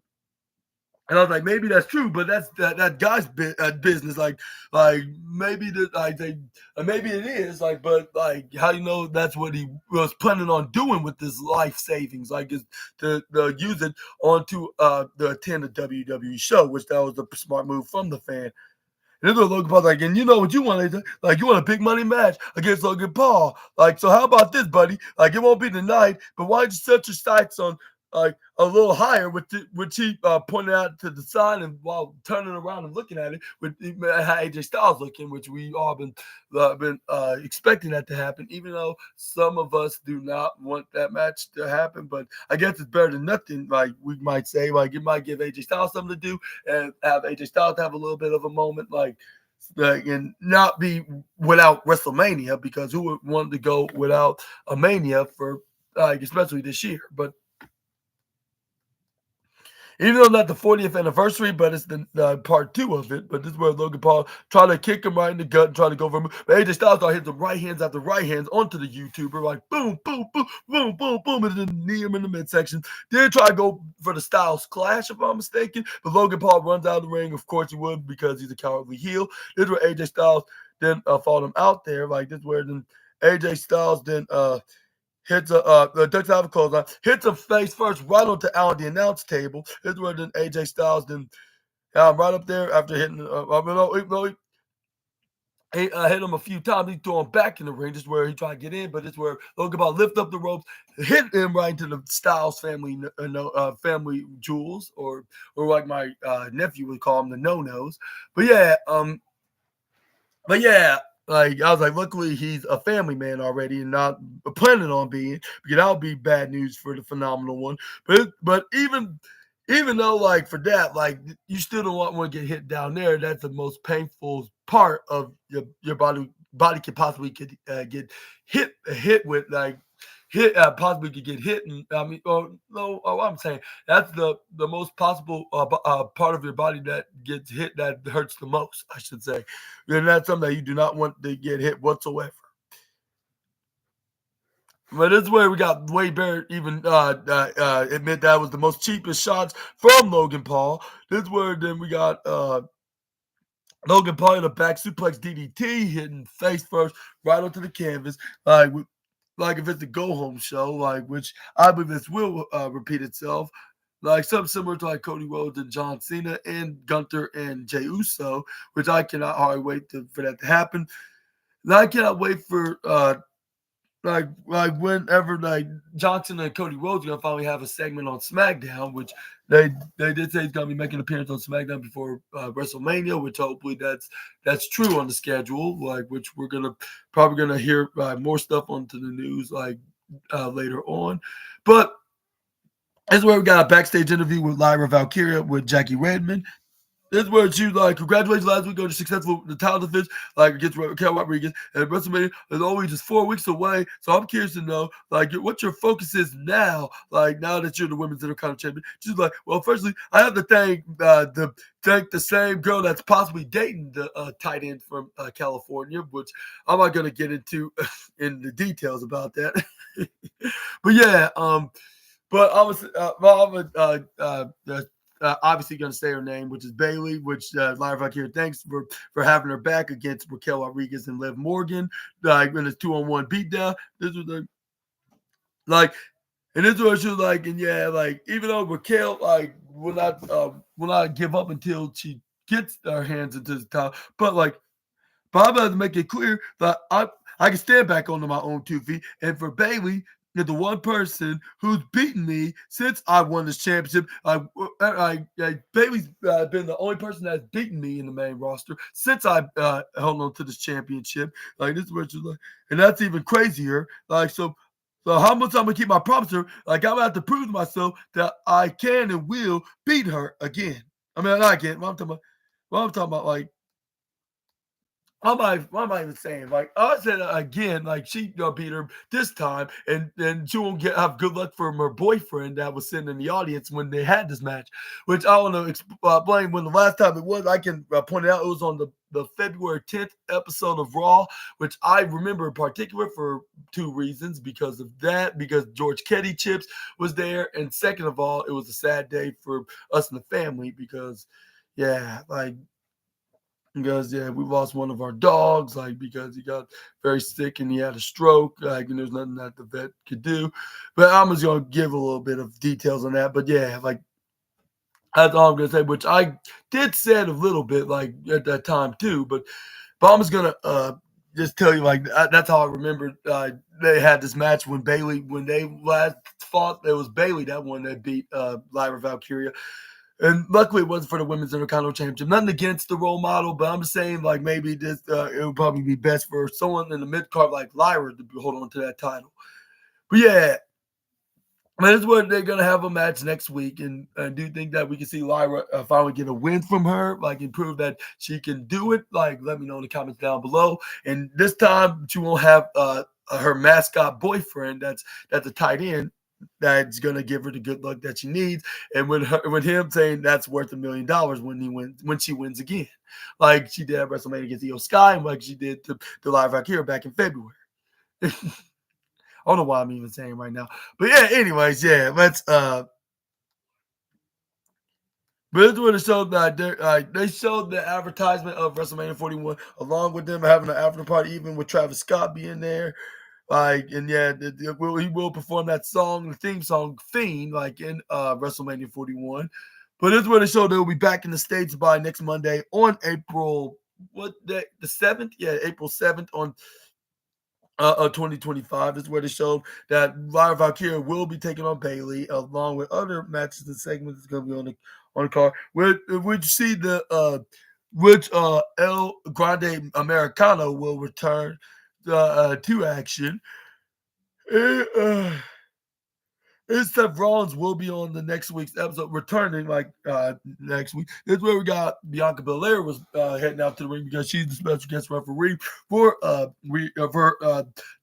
match between Rhea Ripley and Io Sky for the Women's World Champion.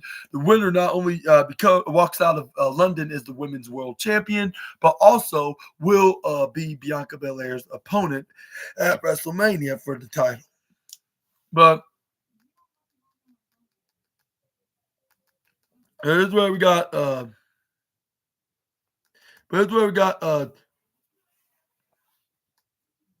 before we got the matches where we got Finn Balor and Dirty Dominic met up with the girls, like along with Carlito. This is where it is like, yeah, but we told you, like, if you listen to Finn, you win. Like, which that rhymes. I guess the truth for the night.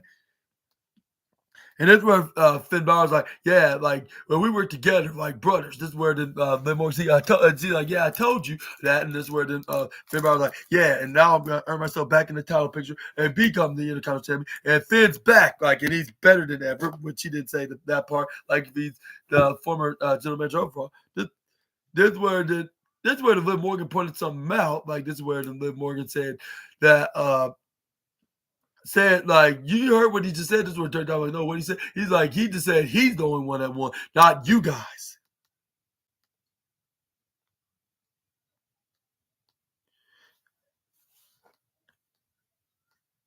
And this is where Dirk Diamond's like, yeah, but I thought what he meant. What he meant to say, here's where Liv Morgan's like, yeah, but you just worked just as hard as he did. Like so, like it is like just like a family member. Like he just want to take all the credit and take all your hard work and use it as his accomplishments. He's like you gotta think about like in this perspective, like when he did have an opportunity against Braun Breaker for the Intercontinental Champion, he lost. Like yeah, which was like probably 2 weeks ago. This is where we got.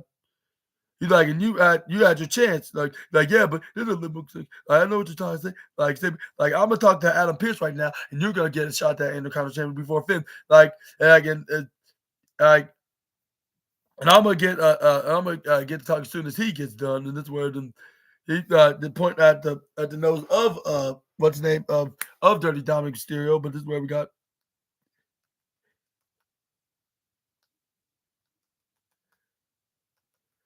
Here's where we got the match starting though. Like what's the like after the segment happened is where then and both the women start spinning around right onto each other, start grappling around. Is where Bianca Belair is like, all right, ladies, like make this a clean, safe fight. Like even though like I'll defeat any of you girls. Like just prove that you are worthy of fighting me at least into a match and be half decent. This is where then both women were hanging on to the ropes. When Io Sky got in a headlock on the Rhea Ripley, where Rhea Ripley pushed her right into the ropes. This is where Bianca Belair like, any of you like get off the ropes or you're gonna get DQ'd. Like either way, this is where she was like 1, 2, when she did it a little slow. This is where she was at 3. This is where she tried to break it up. So all right, ladies, like if any of you want to walk out as women's world champion, like I suggest you to do it the right way. This is where the Rhea Ripley and Io Sky did barely listen to what she said. This was like, okay, like we're just gonna just continue to fight. This is where we got Rhea Ripley sends Io Sky right to the bottom right corner side,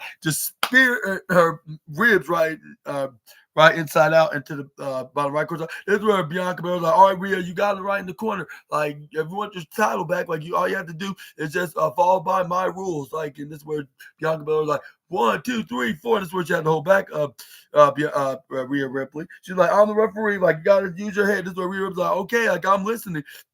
Which let's say kind of got a very annoying for the girl. For the girls, like I predicted it to be, but at the same time, it was not like exactly how it was, like how I predicted in the end, like which it was nothing intentional, but at the same time, it left like it ended up with shenanigans and controversy, if that's the right term to put it. Like it still have that very interesting cliffhanger of what's to come. Like it still could be a possibility for the triple threat tag team champion. And I'll say the reason why, and I'm giving it the Golden Trophy Award for it, like because for that simple fact, like it had us very intrigued, like something that like had at first it was lacking, but now like yeah, but they're finally back into the track, like with them like having EO finally having this more interesting than ever before. Like, look like this should main event WrestleMania. Like, if the triple threat match between Seth Rollins and Roman Reigns and CM Punk was not going to be doing so. But this is where we got this is where we got Io Sky elbow in the head of Rhea Ripley with her right elbow until Bianca Belair had to bring her back because she had to count 4. She's like you were almost at 5. You were at 4.5, 4.9. This is where then Io Sky like that was barely 4.1. Like so, what you're talking about is where then Rhea Ripley got back in control, try to go for spinning back suplex, only for her Io Sky flip to get thrown right to the right corner side. This is where Rhea Ripley try to go for the tap. This is where we got Io Sky try to go for a pin, but this is where we go for a sit out pin. This is where we got Io Sky go for a pin. This is where they start going back and forth with Bianca Belair keep counting like 1, 2, or 1, 1, 2, 1, 1, 1, 2, 1, 2, like in a pattern. This is where like if it was those wrestlers from TNA, I totally forget who was doing that maneuver, but this is where we got Io Sky go for a cartwheel and a backflip, then a missile drop kick, and then send Rhea Ripley in the right corner side. Only for Rhea Ripley bounce right back, get a clothesline onto her, bringing her down to the ground in the process. But it's where we got the partial powerful, I mean not partial, the full powerful force, and all the pro wrestling came on, which was the commercial break. This is where we got Here's where Io Scott and hits a jawbreaker on the Rhea Ripley, and not to mention a couple of European uppercuts, or should I say Japanese uppercuts. Hopefully, I don't sound offensively ignorant, but this is where she got Rhea Ripley down onto her knees, kneeling down for her middle drop kick. Then Io Scott and Irish whip Rhea Ripley into the upper right corner. This is where they nearly hit Bianca Belair. I was like, gee, I wonder if that was an accident or on purpose because Bianca Belair immediately went right into the other side in the upper right corner side. This is where we got Io Sky goes for a leg sliding kick. And our fans are chanting EO, EO Sky, EO, EO Sky, like if she's Cody Rhodes. This is where she hits the middle drop kick. She's starting to be a fan favorite in WWE now, like than ever before. Like the fans are chanting EO Sky, EO, EO Sky. Yeah, if she's the Cody Rhodes in the women's division. This is where she hit a suicide dive on the Rhea Ripley. This is where she tried to we do the count is where Scott like, come on fans in London like let's get up high. This is where then we got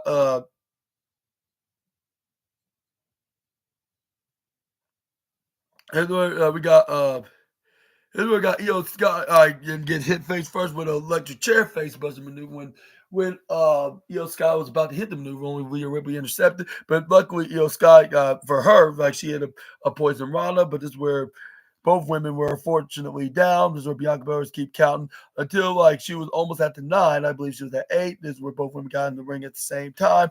They start staring each other down. Like when it was like it was at 8.1. This is where he got going fists back and forth. This is where everybody was clapping for this match because both of their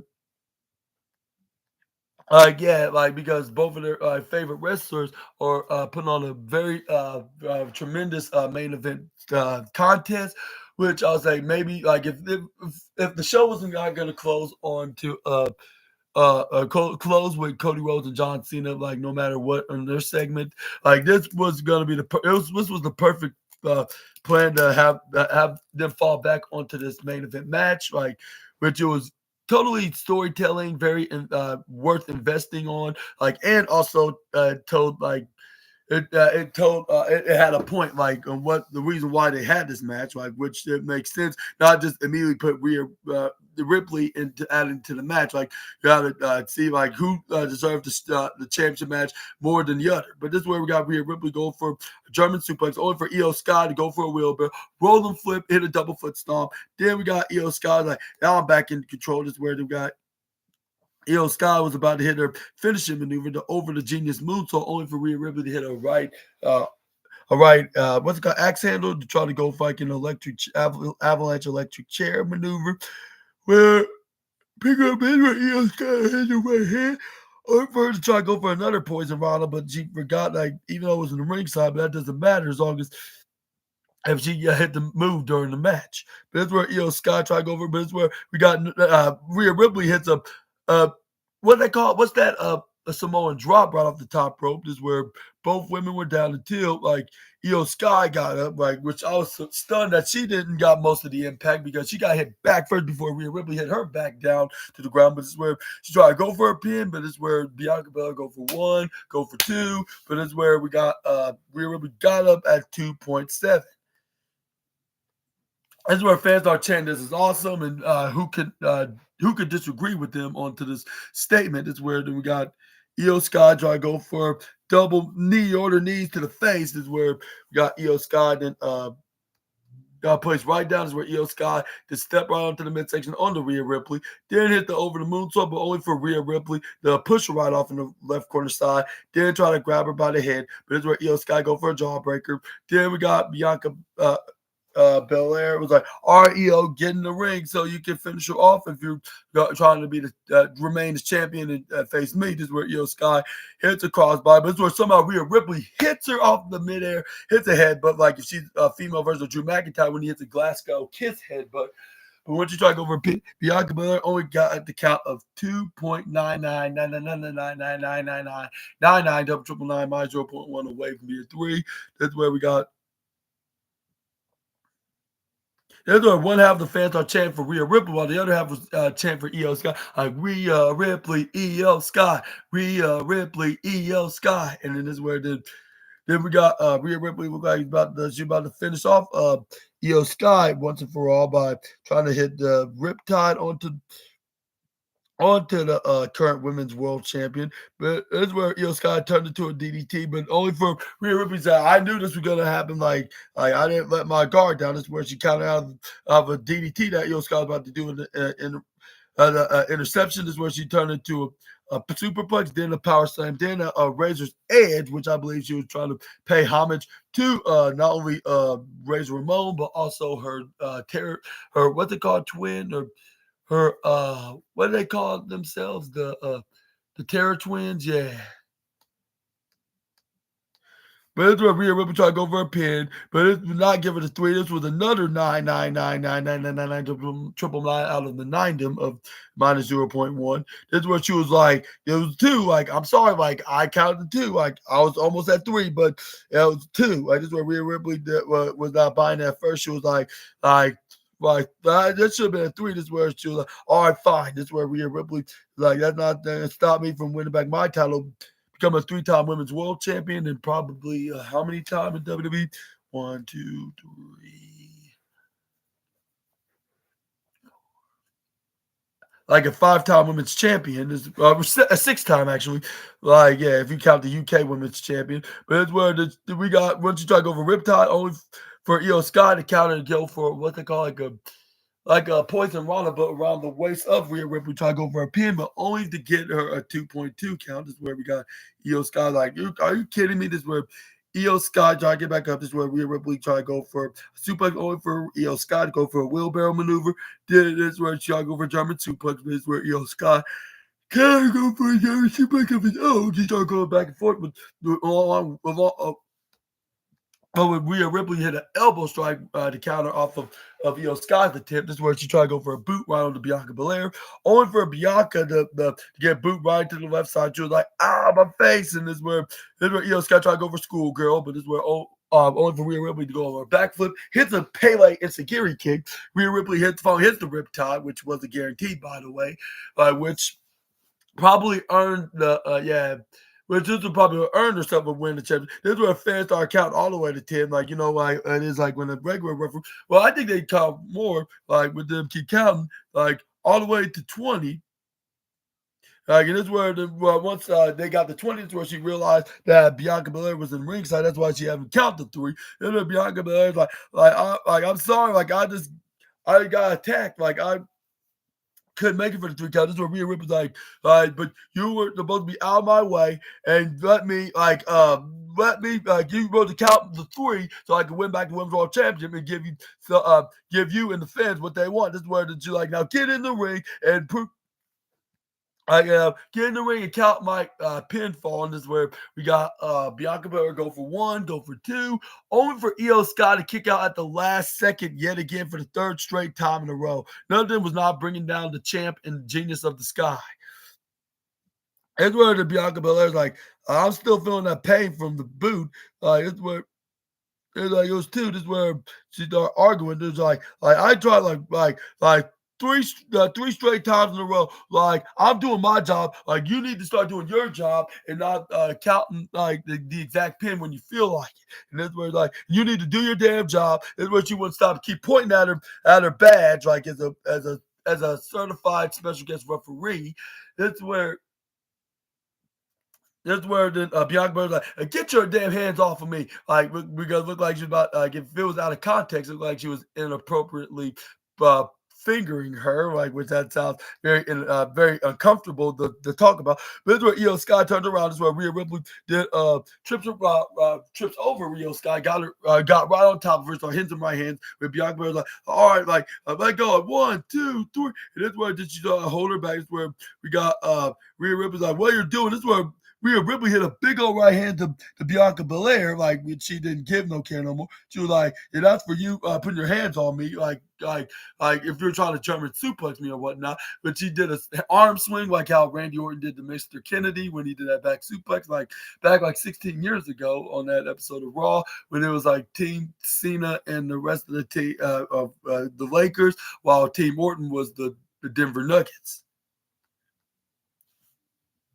This is where Rhea Ripley threw jewelry at Bianca Belair. This is where Rhea Ripley's like, oh no, what I just do? Like, not like she was in the match. This is where Io Sky ended up hitting a dropkick on the Bianca Belair. Like, once she tried to hit to Rhea Ripley, this is where she fell right into her and hit her. Like, and this is what Rhea Ripley attacked from behind. The right hand is where Rhea Ripley was like, all right, like, I'm going to prove that I can beat you even without Bianca. Like, bring another referee out here. Like, so this is where Bianca was like, that's enough. Like, you can't listen to me. Like, that's enough. This is where did she call for the bail because she wouldn't stop getting attacked, even though that last one, Scott was an accident. Like, how Rhea Ripley accidentally booed her. But the last, but the second time Rhea Ripley attacked her, she hit a right hand along throwing uh, a, a, a, a jewelry chain at her. But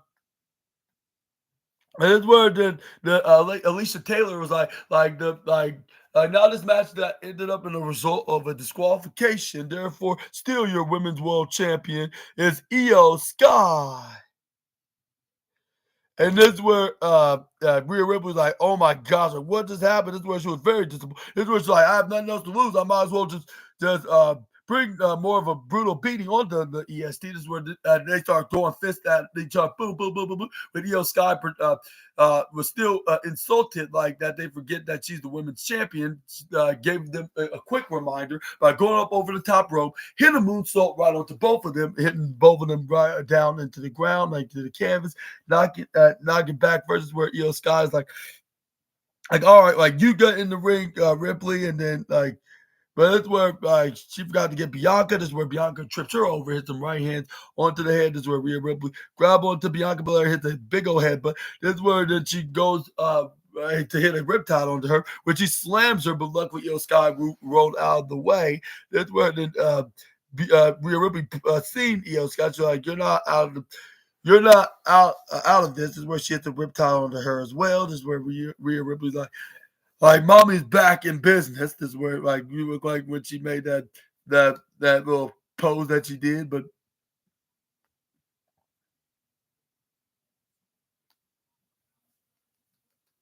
this is where fans start chanting one more time. Like when Rhea Ripley was about to leave.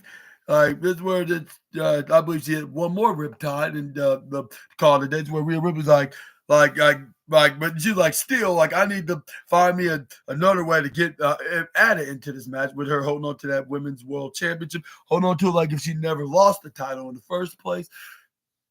That's what Monday Night Raw closed out like at the end of the show. Like with look like Rhea Ripley is the women's world champion. Unfortunately, like she didn't end up officially being that because Bianca called for the bail. Which probably next week we'll probably see some kind of a segment like with Adam Pearce, like have no choice but to finally give what the fans been waiting for, and that is to get an opportunity of making this a triple threat match.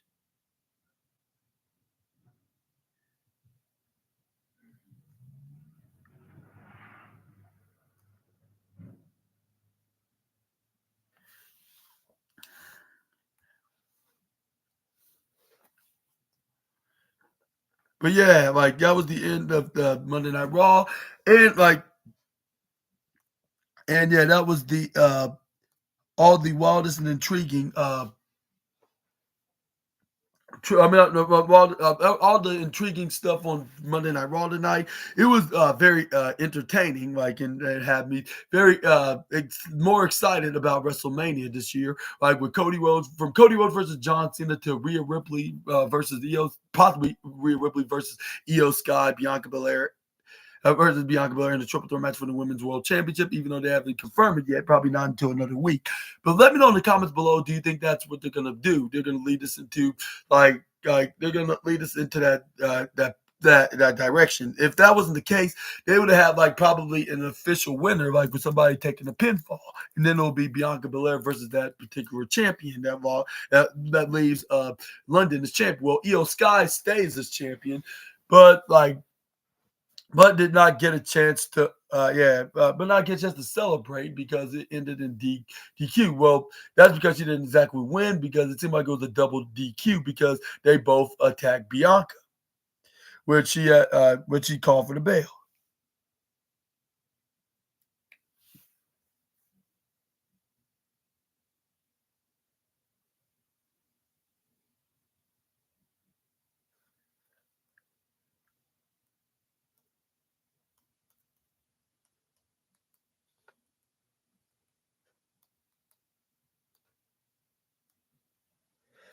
Let's see.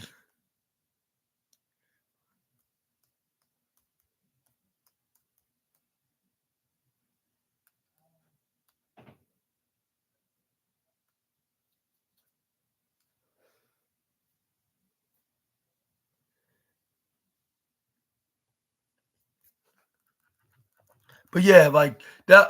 Yeah. What are your thoughts on to tonight's show on Monday Night Raw in London, England? Even though like here in America, like it was like hours away as well. Like yeah, that was like back in the afternoon time, like for a good 2.5 hours, like they've been doing for the last, I'll say, 2 months now or 3 months now, because it's about to be the beginning of April, and you know what that means. It's April Fools. Like, and I'll probably be doing an April Fool's edition of the SNA podcast tomorrow.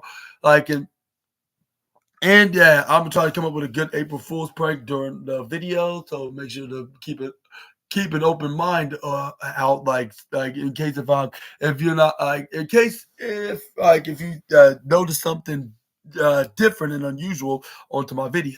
So yeah, I would suggest you to do that, and I hope y'all enjoyed the video. And if so, please make sure to hit the like button, hit the subscribe, and the post notification bell for more of SNA's videos.